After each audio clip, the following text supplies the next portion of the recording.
Hello everyone and welcome to your weekend in review and look ahead. Kind of a troubling week this week as events from Friday are still kind of ongoing into this weekend as we kind of sit and wonder about what's happening over in Europe in regards to Ukraine and Russia. I'll talk about the trading implications of that after we go over the last week's trading week and what we can look for up ahead in this coming week. As we look at our charts of the Dow, S&P, and Nasdaq ETFs, we all look that we had a pretty fundamentally strong week up until about the last trading hour or so of Friday, where stocks did end up finishing at record highs, despite the news that came out on Friday, and that news would be that Russian troops were spotted moving into Ukraine. Even though it was a Russian military base, things are still kind of up in the air as in regards to what exactly will happen. I myself have been monitoring this, and a lot of other people have been monitoring this over the weekend. But when we look at kind of like technical levels that we have here, they did finish above all of its simple moving averages except the 50, which it did drop behind, mainly due to that fall that we saw on Friday. Because of that news announcement, we were pretty much at all-time highs, and then we just started collapsing due to that news. Kind of tried to bounce back, but failed to break out really. The markets were up substantially Friday due to inline expectations for what the Q4 will be, predictions for GDP at 2.4%, and as well as an ISM number, which was leaked several minutes beforehand. I saw a lot of rumors on Twitter. I unfortunately was in class, but I was able to see Twitter that I did see that the numbers were being leaked out a bit. I saw rumors of the numbers being posted, and then when the numbers were posted, it was in lines with what the rumors I had been hearing. Nasdaq kind of lagged behind this week, despite hitting new all-time highs. Still, it did close lower underneath its simple moving averages. It closed, as you can see, it touched that 200-day moving average and then shot immediately back down. Oops, I accidentally fully closed the chart, and the S&P did finish above all those moving averages. We had kind of some strained economic data. Oops, sorry about that. Some strained economic data this last week. This saw continuing mixed numbers from both companies and overall economic numbers, as we continue to see if this is just based on if the weather has anything to do with it. Janet Yellen did come out on her press conference that she held that did say that the weather could be a substantial part about whether or not the economic data was doing pretty bad, and that, of course, shot markets upward. That's what we saw the rally on Thursday being, as we see here, the massive bump that happened on Thursday. And that's basically what happened, except but the news that really has gone through this weekend is the Russian-Ukrainian news. Looking at important numbers for this week, we have on Monday, January personal income. We are looking for an estimate of spot 2%, as last period was spot 0%. January consumption expectations are spot 1% versus spot 4% of last time. January construction spending, we are looking for negative spot 3% versus last period of spot 1%. As you can see, the weather, they are forecasting that into those numbers. We are also looking at the February ISM manufacturing number on Monday. We are expecting 51.5 versus last period of 51.3. And on Thursday, we have Q4 productivity forecast. We're looking for 2.5% estimates versus last period of 3.2% estimates. That's kind of going in line with the GDP numbers And then we also have January factory orders. We're looking for spot 3% increase versus last period of negative 1.5% decrease. And then also on Thursday we have the ECB Governing Council going and making an interest rate announcement on Thursday, as well as the Bank of England announces their interest rate decision as well. So looking at those European markets to see how they are going to be using interest rates and what looks like to be inflation over in Europe. And also we should be looking for several announcements by both the IMF and ECB when it comes to what may possibly happen over in Russia. I apologize for my screen turning black. So we should be looking over for that as well, because that will go and factor into what will happen throughout this week. And then finally on Friday we have February non-farm payrolls. We're looking for 145,000 versus last period of 113,000. For February unemployment, we're looking for 6.6%, which was the same as which is the estimate that's the same as last time of 6.6%. January consumer credit, we are looking for $14 billion estimate as last period of $18.8 billion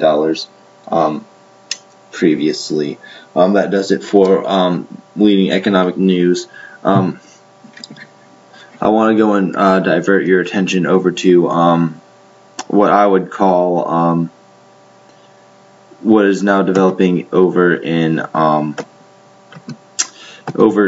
Europe and Ukraine, with possibly Russia and Ukraine battling it out, whether NATO will be involved or not. And I do have to say I don't exactly know what will happen on Monday.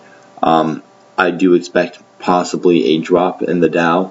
Definitely, if war does break out between now and then, we can see a 0.5 to 1% drop in the Dow, S&P, major markets. Oil would likely spike, and so would the VIX. And we did see, if I can go and bring up a chart of the VIX. Hopefully Scottrade does let me do it. Yes, it does. On Friday here, we did see a big pop in the VIX, almost to 15, and we did end up above 14.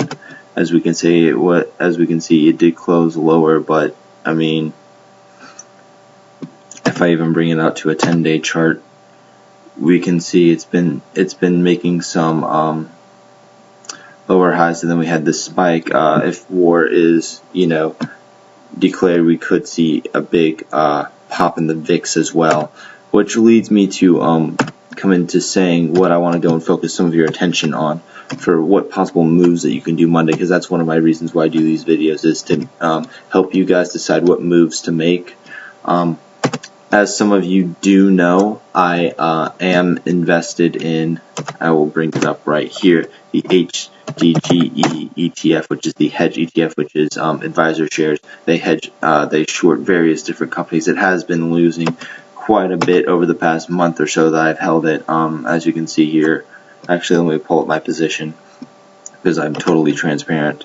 As you can see here, I'm down about $1, which is close to almost 8%, but it was up 3 cents or 0.8% that last on Friday because of those fears. And you can see it did gain a huge kind of little bump there. If we go back into the 5-day chart, you can see it even clearer. Let me go and make into this. You can see that as that news did pop out, it did rise above and make new highs for the day, highs that hadn't been seen since since like Tuesday, or what am I talking about? I don't even know what I'm talking. Yeah, Tuesday. In the mid 1270s. It's been declining because we're at all-time highs, but at the same time, it did close above its 250-day moving average, close slightly below its 21-day moving average.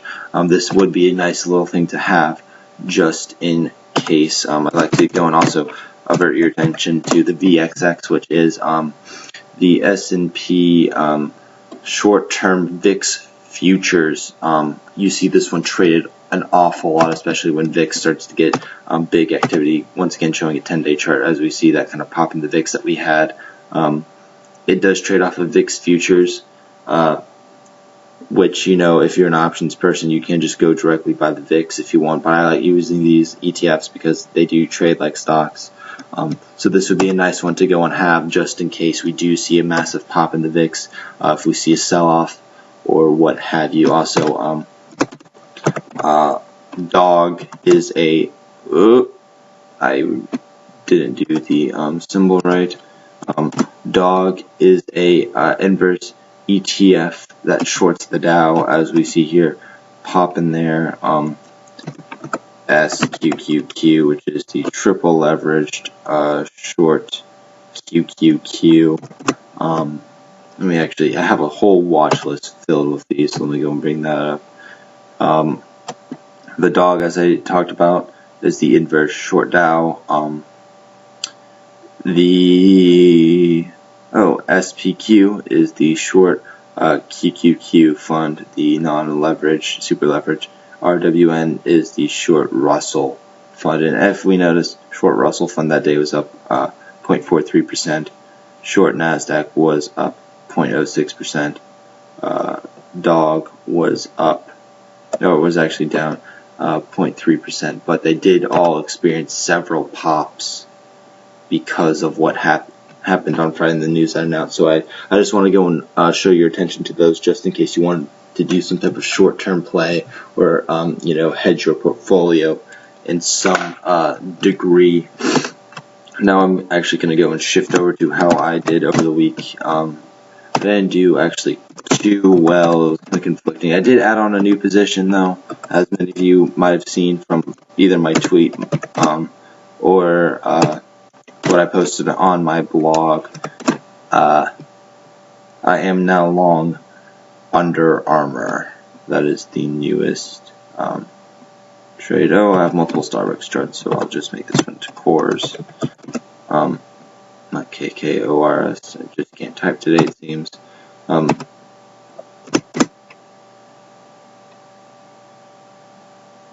JP Morgan kind of had a rough week. The financials have been lagging. As of recently, it did close above its 200-day moving average, and it kind of used that 200 moving average right there to go and kind of stop down upon. If we bring up some of the other financials like Goldman, which actually had a nice little week there, but normally financials have not been leading the way. Morgan Stanley. Maybe it's just JP Morgan. Let's just do the XLF. Financials had a big decline, uptick on Friday. Citi has been getting into some trouble due to some news that came out that there has been fraud in some of its Mexico branches. But JP Morgan, I still like. It's still a very good company. Just hasn't been really performing the way I would like it to. On the other hand, though, AIG did have a pretty interesting week. Bumped up on Tuesday for almost no good reason. It's been getting a lot of trading activity recently because of what it did on earnings. Friday had a good day. Did close below 50, which I wanted to see some a close above 50, but it did follow the overall markets, but still had a decent up day on Friday. It is above its 200-day moving average, which I think is a good sign for AIG. Here's Starbucks, Michael Kors, and Visa. And also, since I've already gone over hedge and QQQ, I will add in Under Armour, my newest position. Looking at, let's just do Visa. It's kind of lagged a little bit. I have no idea what this one is about. It's saying its low for this candlestick right here was 220. Was 224, which is right down here. I think that's just a glitch in maybe the Scott trade system. But Visa has been holding up very nicely. It's been acting around some resistance around this 228, this 228 level right here, as we see definitely on Friday right before we collapsed onto the news. Did kind of peak above it there on Tuesday, but overall it's been kind of trading against that range ever since we broke out on Monday above 224. It has been trading kind of in this little range, as we see over here prior. 228 has been kind of this, it's the next level that we need in order to break out. 226 looks as though it was acting as kind of a support range for a little bit. See here, broke down. See here, broke down, but then hit back up. Was kind of resistance level, broke up. Kind of resistance level, broke up. Hit down. Oh, Skype.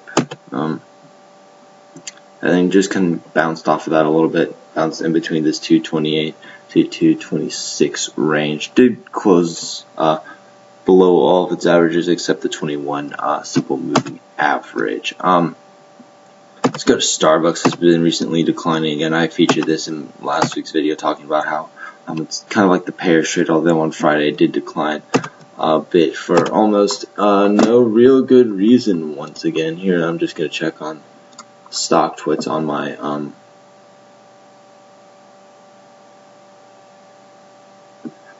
just looking at what StockTwits thinks of it. The sentiment is 66% bullish, but it has been in kind of a downtrendish line. Not too excited necessarily about it. A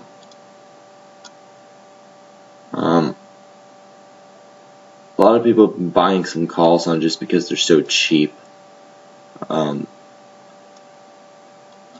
70 really is a huge psychological number for the stock. I have to say it did bounce up on that $70 range.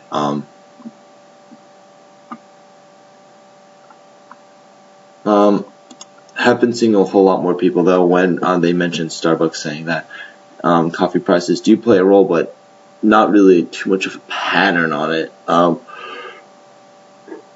apologize. We did talk about Starbucks last week and how I did like that point of they did probably go and hedge out its coffee futures, just kind of like what the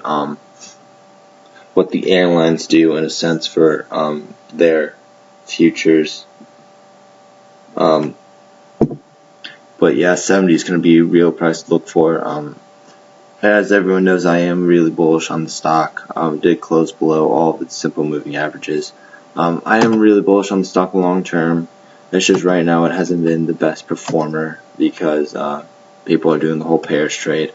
Moving on to Michael Kors. Did break above the $100 level for a couple times, but once it hit this 101 level, kind of started declining a whole bunch, and you can actually draw a trend line, even though I'm not too fond of doing so.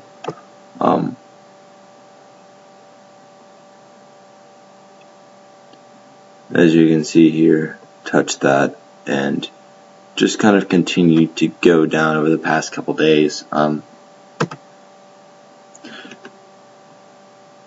But yeah, draw the trend line up from there. You'll eventually get that kind of arrow type thing. I'm not too technical in these things. It did finish above 98, which was nice, as it did bounce back on Friday's kind of news, although it was performing pretty sloppily along with it. I think a lot of people started selling at 101 just because it was a nice nice little move to get in and to get out on, because it's a huge psychological number, and I think a lot of people did go and have some of their sell stops at 100. A lot of people probably got short at 100 just because it is a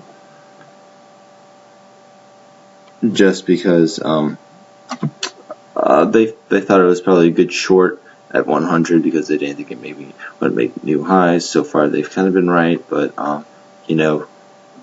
right now a lot of people are more focused on the Russian-Ukrainian crisis that's going on. Did close below all of its simple moving averages, which I'm not too happy about, but what can I do when it did, reach a new 52-week high, which I do really like. That did hit that $100 mark, and I was kind of expecting it to fall through higher, but unfortunately it did not. Under Armour, I got in kind of, where was it? Right here on Monday, I got in on it. And it did perform really well. I like the story of this stock. Friday, ever since it hit 220, then run immediately down. I even tweeted about this one because I saw this was just a huge kind of